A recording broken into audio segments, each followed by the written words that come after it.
Calaroga Shark Media.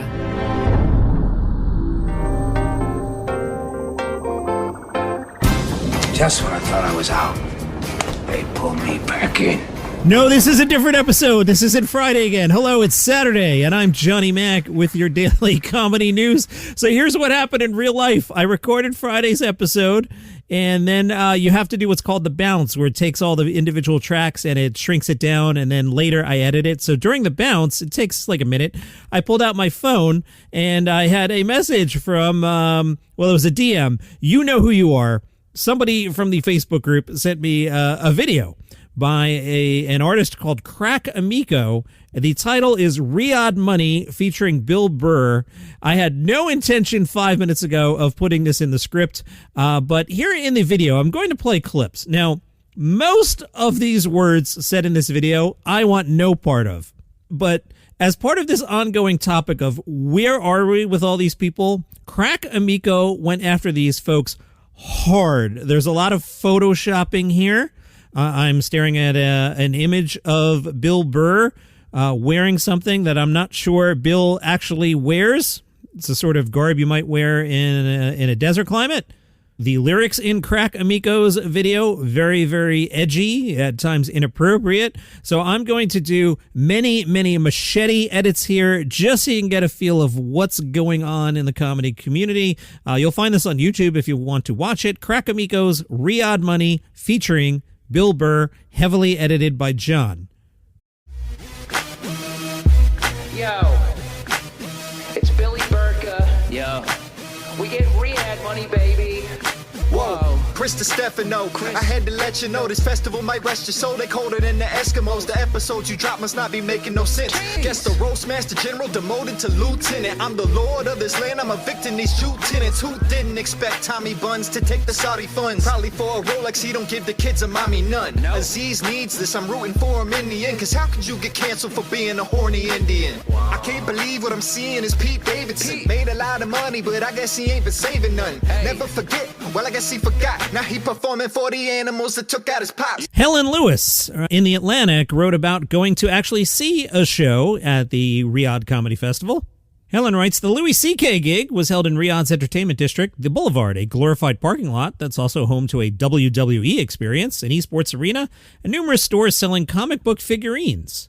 Last year, the district hosted a pop-up Harry Potter world, allowing Saudi Arabians to imagine they were playing Quidditch or drinking non-alcoholic butterbeer.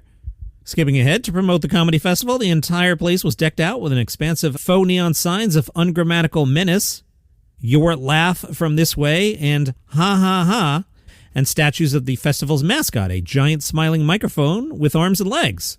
I walked past made-for-Instagram street furniture and a professional photographer taking a picture of a smiling family, dad, 2 kids, and a mom in a full-face veil. Skipping ahead, I had worried about attracting attention by taking notes during the show, and so instead of a reporter's pad, I had brought a pastel pink gratitude journal, which I'll expense. The crowd was mostly male, just like it is at American comedy nights, and the much shorter female security line was staffed by brisk women covered in, I believe the pronunciation is niqabs.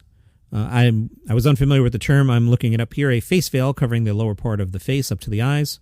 She talked about the lineup, the opener, Irish comedian Andrew Maxwell followed by Ibrahim Al-Khairallah, a Saudi comedian, who this article in The Atlantic tells us is big on Arabic language YouTube. Then Jimmy Carr bounded on stage. Helen Lewis writes, about 3/4 of Carr's usual materials based on the premise that he's a sex offender. This event was no exception. He made a joke about how his rape fantasy is someone goes to jail for rape. He riffed about euthanasia, saying we wouldn't let a dog live like this, and yet people are allowed to go on living in what can only be described as, pause for timing, Yemen. We're told the audience gasped. Jimmy Carr asked, any lesbians here tonight? We're told there was silence. Jimmy paused for effect and then said, of course not, it's a comedy show. Headliner Louis C.K. came out, got a lot of cheers. But interestingly, I don't have any information about what CK's set was about, so I'd love to tell you. I don't know. Tig Notaro in the news. She was on Breaking Bread with Tom Papa and said Cheryl Hines was one of my favorite friends to be ridiculous with, and we made each other laugh so hard. And I love documentaries, and it was fun to watch a documentary every week. They used to do a podcast together, Tig and Cheryl True Story. So Tig said, it was fun to watch a documentary every week, but we also took the pressure off because we'd talk about other things, like who you were attracted to in this documentary. But Cheryl's married to Bobby Kennedy Jr. When he was announcing his run, I felt like I needed to step away because there were beliefs that were like a gnat on the arm years ago that were getting further into the spotlight. Kathy Griffin catching some attention. She made a claim that Donald Trump did not win a free and fair election last year. She said this on her own YouTube show. I'm going to point out that Donald Trump did win a free and fair election. I'm also going to point out that 4 years earlier, Joe Biden won a free and fair election, despite what some other people might think.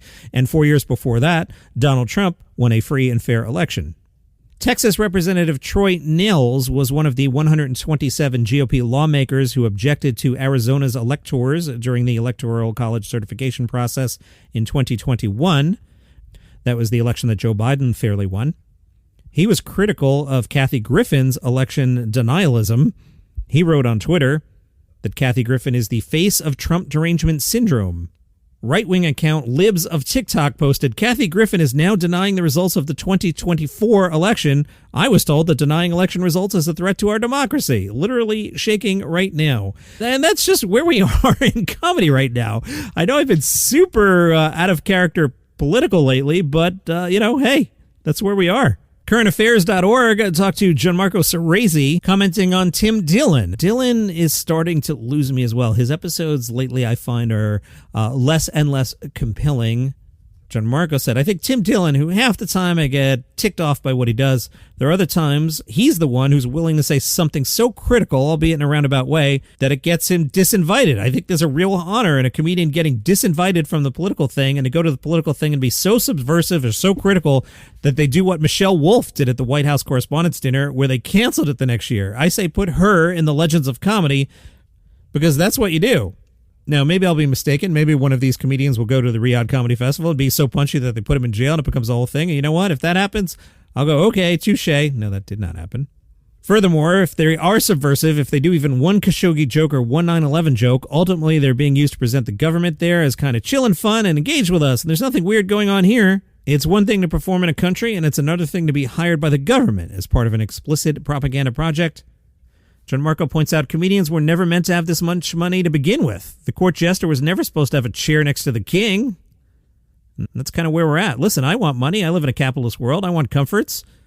There's something beautiful about the way I make the majority of my money. There are a number of people who want to see me. There's a middleman, of course, but they're kind of paying directly to see me. There's an exchange of goods for money.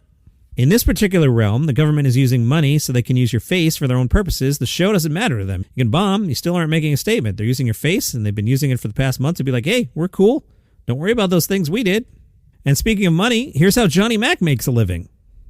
Broadway's funniest writers, actors, and composers are coming together to share how they keep audiences laughing. It is Punchline and Power Ballads, Broadway's funniest artists, the first ever Broadway panel to be part of the programming at this year's New York Comedy Festival. That's just like 3 weeks away now. The country's biggest and longest running annual comedy festival. Wow. Yeah, I guess that is true. It hasn't been going on that long. Rachel Dratch will chat with a lineup of writers and actors from Tony, Olivier, and Emmy Award-winning and nominated hit comedies. Broadway Comedy Club, Sunday, November 16th, 6:30 p.m.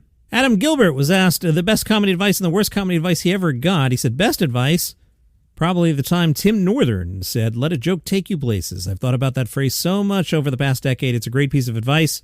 You aren't forcing a joke somewhere, you're trying to find it and use the audience as a metronome. Worst advice? Dude, you got to go on Kill Tony. That's harsh.